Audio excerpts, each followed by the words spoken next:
దేశభక్తుడు, విద్యావేత్త, స్వాతంత్ర సమరయోధుడు మౌలానా అబ్దుల్ కలాం ఆజాద్ అని అనంతపురం ఎమ్మెల్యే అనంత వెంకట్రామిరెడ్డి అన్నారు.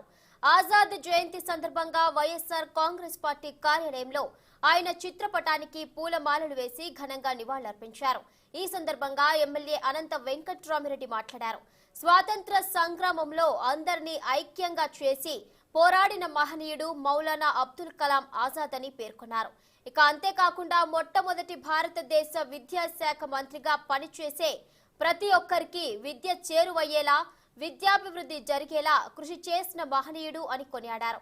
ఆయన స్ఫూర్తితోనే రాష్ట్రంలో ముఖ్యమంత్రి జగన్మోహన్ రెడ్డి కూడా విద్యా వ్యవస్థ పటిష్టత కోసం పేదలందరికీ విద్య అందేలా అనేక సంస్కరణలు తీసుకొచ్చారని చెప్పారు. ఇక పాఠశాలలో ఇంగ్లీష్ మీడియంను తీసుకొచ్చి ప్రతి ఒక్కరూ ఆంగ్ల విద్యను పొందే విధంగా చర్యలు తీసుకున్నారని అన్నారు. అలాంటి మహనీయుని స్మరించుకోవడం ఆనందంగా ఉందన్నారు అనంత వెంకట్రామిరెడ్డి. 135వ జయంతి సందర్భంగా అందరికి కూడా శుభాకాంక్షలు కూడా తెలియజేస్తాం. గొప్ప దేశభక్తుడు, స్వాతంత్ర సమరయోధుడు.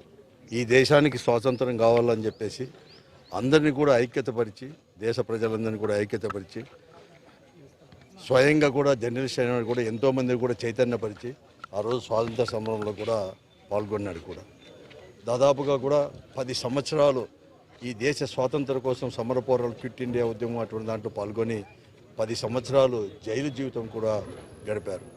స్వాతంత్రానంతరం కూడా ఈ దేశంలో స్వాతంత్రం వచ్చిన తర్వాత మహాత్మా గాంధీ గారి యొక్క స్ఫూర్తితో అన్ని వర్గాల వారు, మరీ ముఖ్యంగా కూడా లౌకికవాదాన్ని కట్టుబడి ప్రజలను కూడా చైతన్యం కూడా పరచడం జరిగింది.